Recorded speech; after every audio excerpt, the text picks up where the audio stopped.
Entonces, he creado un script con varios de los pasos que hemos ido aprendiendo, ¿no? Con varios de los pasos que hemos ido aprendiendo.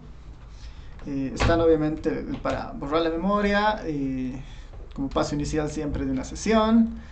Está el install de la librería Spark Legere, que sería como un comando básico para instalar el Spark, así que esto lo voy a poner como comentario. Habilitar la librería Spark Legere y habilitar la librería de Plegere. Usamos estas dos librerías, no vamos a utilizar más porque para entender inicialmente cómo manejamos bases de datos con el Spark. Esa es una pequeña parte inicial, porque la manera en la que interactuamos con el Spark va a ser mediante la librería de Plegere, ¿no? Mediante esa librería vamos a interactuar con el Spark. ¿Por qué? Porque la librería Spark Legere, ¿no? Por eso Legere está dentro del universo Tidyverse y justamente tienen esa estructura, digamos, ¿no? Todo lo que hemos aprendido con la librería de Legere al inicio de la materia, igual con el ejercicio que les había planteado para hacer la anterior clase, deberían aplicarse casi similar, ¿no? De forma muy similar en el caso del Spark, ¿no? De forma muy parecida en el caso del Spark. Por eso esa librería es importante, ¿no? La de Plegere. Después, recomendación, tener más de una versión instalada a veces es bueno, pensando que algunas versiones son más estables que otras según la computadora. En mi caso yo tengo la 301 instalada y ahí obviamente igual hay varias alternativas, ¿no? Vamos a ver algunas de esas alternativas. Spark, Available Version. No, hay varias alternativas del Spark, ¿no? Van a ver igual en internet, hay libros, hay tutoriales bastantes cuando el Spark ha iniciado, ¿no? Con la versión 1.6, 2.0, 2.1, ¿no? Hay bastantes de esos tutoriales, hay mucho menos con versiones actuales, justamente por eso, ¿no? Dado que es un software que está en constante crecimiento, es a veces más difícil mantener actualizados los sitios de capacitación o de aprendizaje con este Spark, ¿no? Así que eso es igual importante. Si quieren instalarse alguna versión más, capaz que podemos instalar alguna versión más, digamos, ¿no? La 2.4, la 2.3. Yo por lo menos en términos de manejo de funciones no ha habido mucho cambio. Yo no noto mucho cambio respecto a una versión de otra. Pero sí en la forma a veces de cuán estables en alguna computadora o en otra, ¿no? Las versiones anteriores, la 2.4, la 2.3, a mí me corrían normal en la Windows antes, ¿no? Ahora estoy teniendo problemas con esas, por ejemplo, ¿no? Que debe ser parte de la actualización que ha existido. Entonces eso va a suceder seguramente. Y, pero no hay que descartar al Spark como una gran herramienta, ¿no? Eso hay que tenerlo presente, sí o sí. Así que vámonos a lo siguiente, que es bueno hacer la conexión, ¿no? Hacer la conexión. Cuando iniciamos una sesión del Spark, lo primero que deberíamos hacer es conectarnos al Spark, y eso se logra con el Spark Connect. En el Spark Connect nosotros podríamos darle la versión, ¿no? Darle la versión que vamos a instalar, ¿no? En este caso, esta versión vendría de acá, ¿no? De las versiones instaladas. En mi caso solamente tengo una, la 301.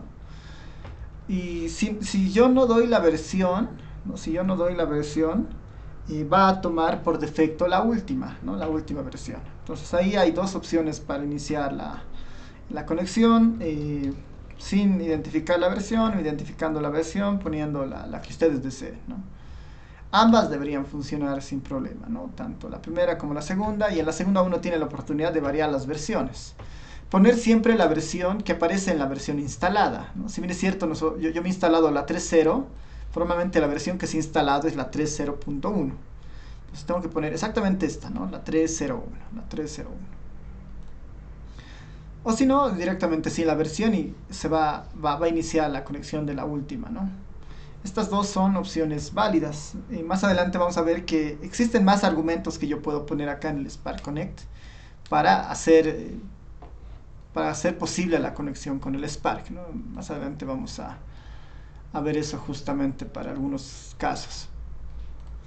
Ya, lo siguiente de esto es, bueno, habilitaremos la versión, digamos, ¿no? En mi caso voy a correr el primero para que vean que corre la última versión sin problemas. Ahí, como no le he dado versión, me está diciendo estoy usando la 301, ¿no? Estoy utilizando la 301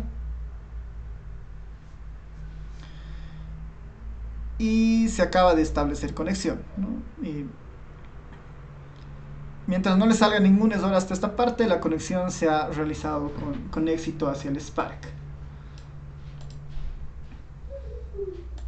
Entonces, en el caso del RStudio, en esta ventana donde está el environment, el history, las conexiones, tutorial y todo, en esta pestaña de conexiones es la que nos va a permitir interactuar con la conexión que acabamos de establecer, ¿no? Con la conexión al Spark.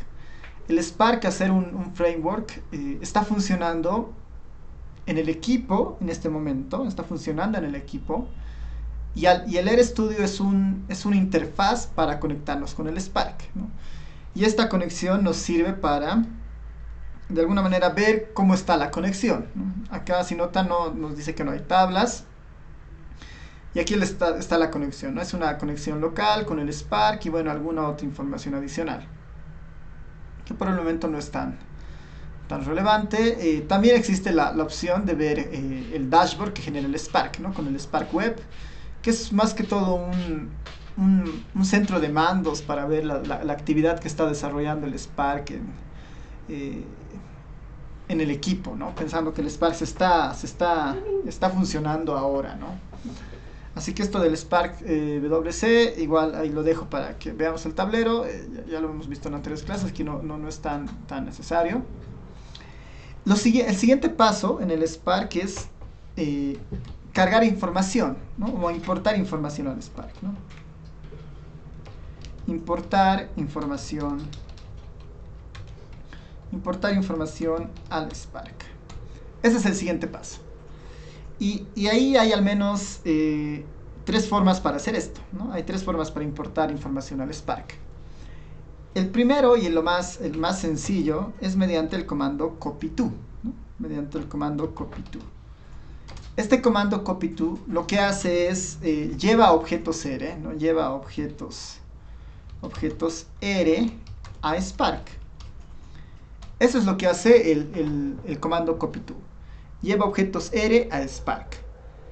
Entonces, para que esto suceda, el objeto tiene que estar en el R, ¿no? Tiene que estar en el R como tal. Por el momento, ¿no? Si yo le hago ls paréntesis, me va a listar todos los objetos que hay en el R.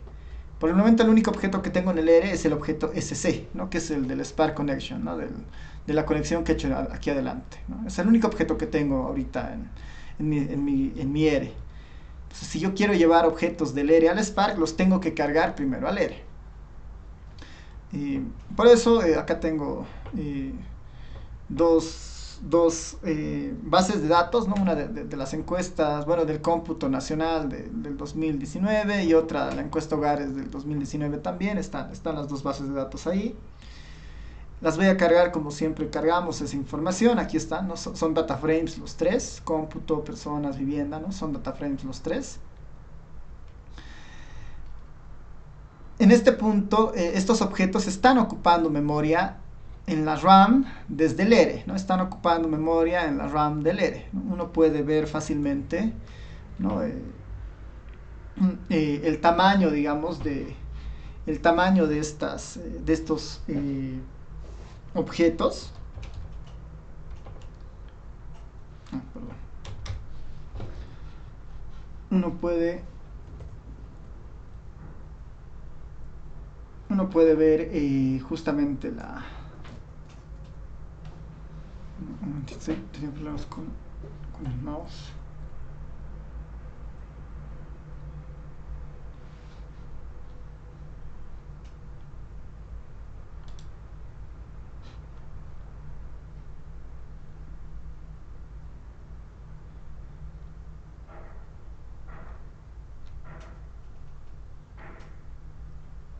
Ya, perdón. Ahora sí. Ya,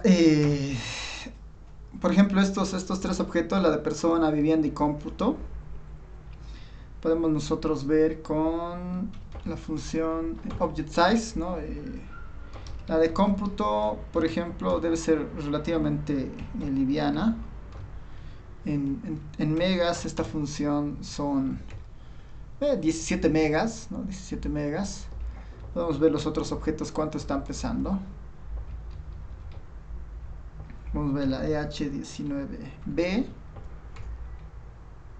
6 megas. Y la EH19P, ¿no? Que es un poquito la más grande, 112 megas, ¿no? Entonces estas tres bases de datos en el sistema ahora representan alrededor de 130 megas de uso, ¿no? 130 megas de uso. Y esos 130 megas pueden de alguna manera comprometer el rendimiento del equipo, ¿no? Pueden comprometer el rendimiento del equipo y esa es justamente la idea del Spark, ¿no? Alivianar eso, haciendo que estos objetos sean más livianos en la RAM, al mismo tiempo de no perder precisión en el tiempo de procesamiento. Ahí entre el Spark y lo mejor que podemos hacer es pasar el objeto al Spark. Pasar el objeto al Spark. Y ahí entra el copy-to, ¿no? El copy-to. El comando copy-to justamente lleva objetos, ¿no? Copy-to voy a conectar, ¿no? Voy a llevar un objeto del ERE al Spark. ¿Cómo funciona? Pongo copy-to, pongo la conexión, ¿no? Quiero utilizar esta conexión y llevar este objeto, el objeto cómputo. Llevar el objeto cómputo a esta conexión. Eso necesariamente lo tengo que asignar a algo, ¿no? En este caso le estoy asignando a SP cómputo porque esta asignación me va a permitir conectarme desde el ERE con este objeto que acabo de llevar, ¿no? Con este objeto cómputo. Por eso es importante esta asignación. Lo mismo para la encuesta hogares 2019, para personas y para viviendas, ¿no? Exactamente lo mismo. Eso es lo que hace el comando copy-to. Vamos a ver. Ya está. El cómputo lo ha llevado. La encuesta hogares de personas. Veremos si ahora lo lleva. Ese era el problema la vez pasada, si recuerdan.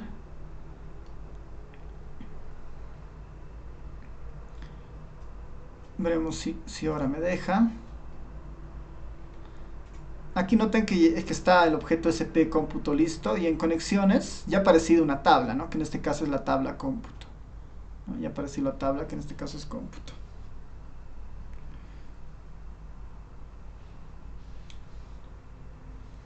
Como es un objeto grande la encuesta hogares, capaz que va a tardar un poco. Y bueno, lo malo a veces de este proceso, ¿no? Lo malo de este proceso de llevar data frames que vienen de Statas o de SPSS al Spark, es un poco la complejidad de estos objetos para el Spark.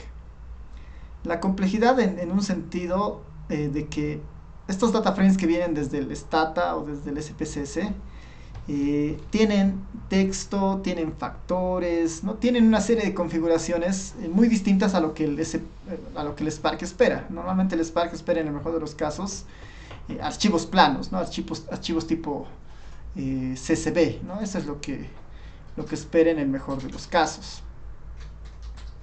Una alternativa para solucionar esto, digamos, sería, por ejemplo, tal vez trabajar solamente con variables numéricas y llevarlas, digamos. El Spark, por ejemplo, no trabaja muy bien con las variables de tipo texto y las de tipo factor, ¿no? Porque para el Spark o es algo texto o es algo numérico, ¿no? O es algo numérico o es algo de tipo texto, así que es mejor tener las bases de datos cuando existen variables de tipo texto, llevarlas a variables de tipo factor, ¿no? Ese es el mejor escenario. Y así el Spark lee más fácil las variables de tipo factor y las convierte en su propia estructura, y las de números se vuelven simplemente numéricas, ¿no? Esa es una característica del Spark muy, muy importante en este punto. A ver, veremos qué carga, a ver si lo logra. Ya, sí, les paso los links para esto. Y si la persona no lo logra, que creo que no lo está logrando. Ya, no lo ha logrado, lo he cancelado. La voy a cortar para que vean que es un tema de tamaño más que otra cosa. Les voy a pasar estos dos enlaces.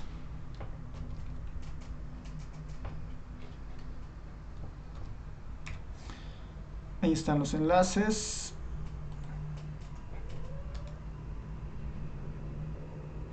Ya, entonces lo que puedo hacer antes de pasarla es tal vez cortarla un poco, ¿no? Sí, podría ser como EH19P. Voy a hacer una selección. Ya voy a hacer una selección. Simplemente para recordar los nombres de la EH19P. Son todas estas, así que capaz que las iniciales me sirvan, ¿no? Folio, departamento, área. Aquí podría ser algo así, ¿no? Quiero que selecciones desde el folio hasta la pregunta S02A03, que es justamente la de sexo, ¿no? S02A03. Ese por un lado, y las otras variables que quiero que se seleccionen son las últimas, ¿no? Que son las construidas por el R, ¿no? Desde la variable UPM hasta la variable P0, digamos, ¿no? A ver, veremos si nos deja. Desde la variable UPM hasta la variable PX2. Creo que debería ser suficiente. Sí, está bien.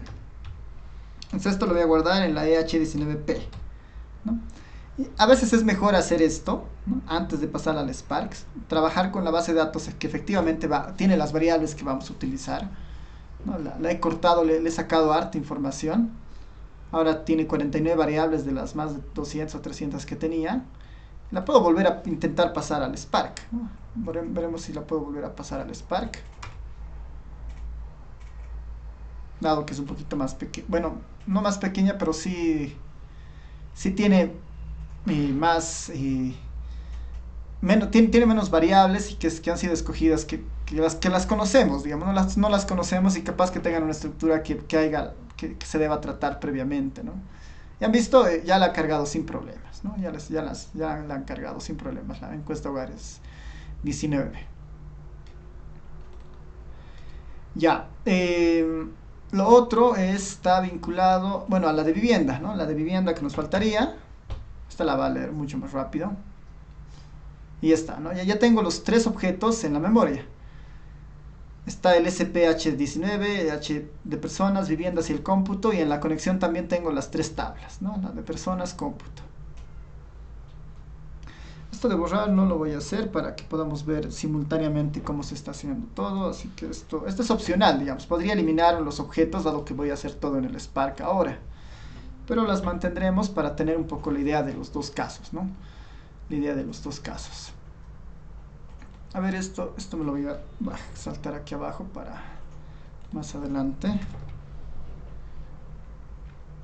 Ya, entonces los tamaños que teníamos era la de cómputo 17, la de vivienda 6 megas y la de personas han bajado a 12, ¿no? Haciendo el trabajo que hemos hecho ahorita de limpieza. Entonces tengo alrededor de 12, 17, 30, 35 megas que están en ERE por el momento, ¿no? 35 que están en ERE por el momento. Y si ahora nosotros abrimos la consola del Spark, ¿no? La consola del Spark.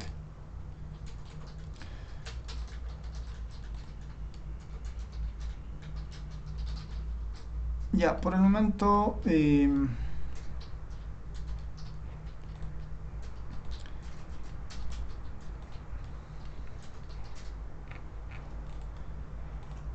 algo que ha cambiado en el Spark recientemente, creo que no lo están viendo, a ver, voy a compartir la pantalla, denme un momentito, solamente le estoy compartiendo el ERE.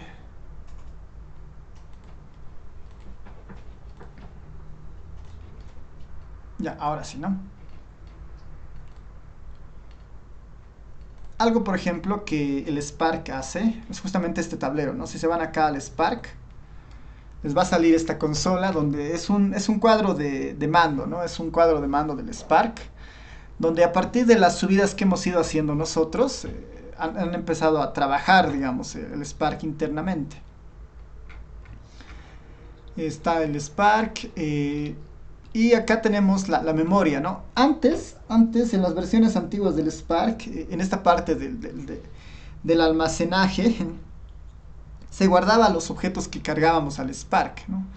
En las últimas versiones no terminan de subir los objetos a la memoria, sino que los usa en cuanto nosotros los declaremos o los llamemos con alguna secuencia. Así que eso de alguna manera es ventajoso porque no se está ocupando en sí mismo la memoria del Spark, así que eso es bueno. Y en el otro caso está esto del executors, que nos muestra por el momento cómo está distribuido nuestra memoria en el caso del Spark, ¿no?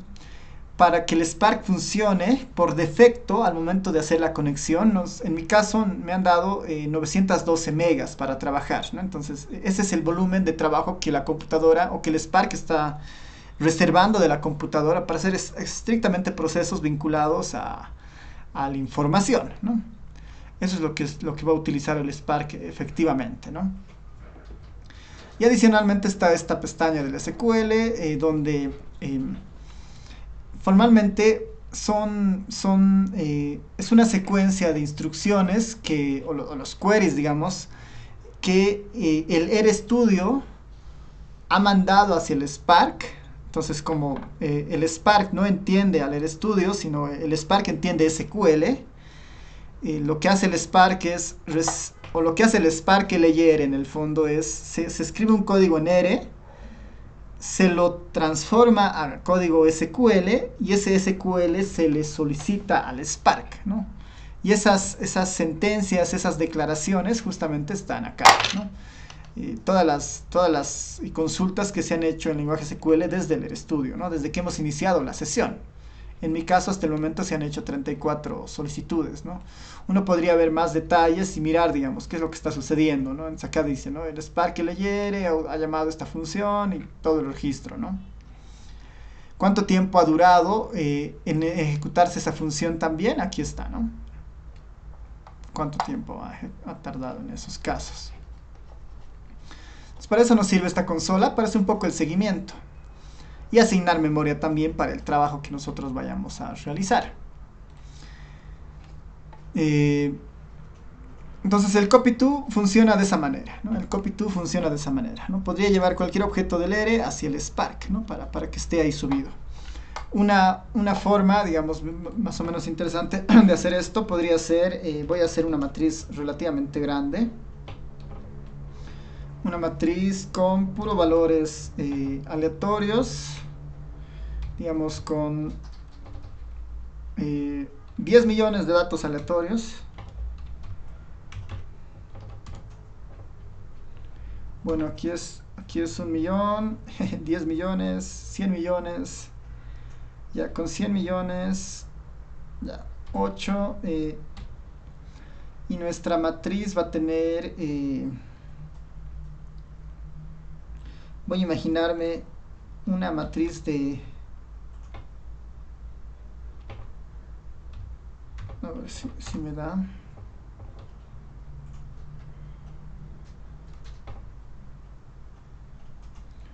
Un millón... Igual, 100 millones con 5 variables, digamos, ¿no?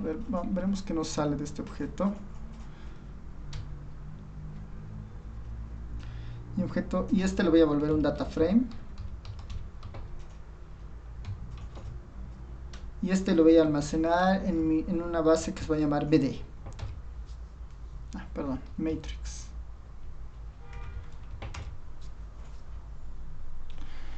Veremos si nos coloca este objeto. Capaz que sí ha sido un poco grande. Bueno, ya está, ¿no? El objeto está, en mi caso, ¿no? Es un objeto con 100 millones de observaciones y 5 variables, ¿no? 100 millones de observaciones y 5 variables. Está cargado en el R, ¿no? Está cargado por el momento en el R. Si yo lo veo en términos de tamaño, este objeto, en términos de tamaño, pesa alrededor, para la RAM, ¿no? Para la RAM, pesa, este objeto solo, ¿no? Este objeto solo para la RAM pesa 4000 megas, ¿no? Que son 4 gigas. Este objeto pesa 4 gigas, ¿no? Este objeto pesa 4 gigas. Pero es un objeto con 100 millones de observaciones y 5 variables, ¿no? Este solo objeto pesa 4 gigas en la RAM, ¿no? En la RAM.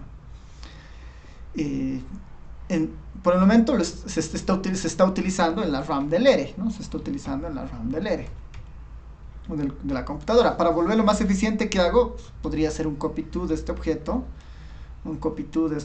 BD, en la conexión vigente,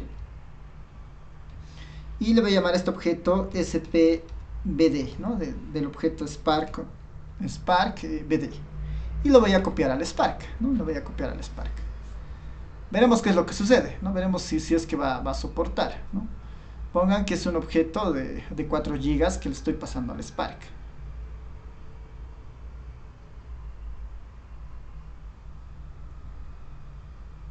Ahora, por si acaso, estas 3 líneas no les recomiendo hacer ahora en sus equipos. Tal vez bajar un poquito el 8 a 6 o a 5.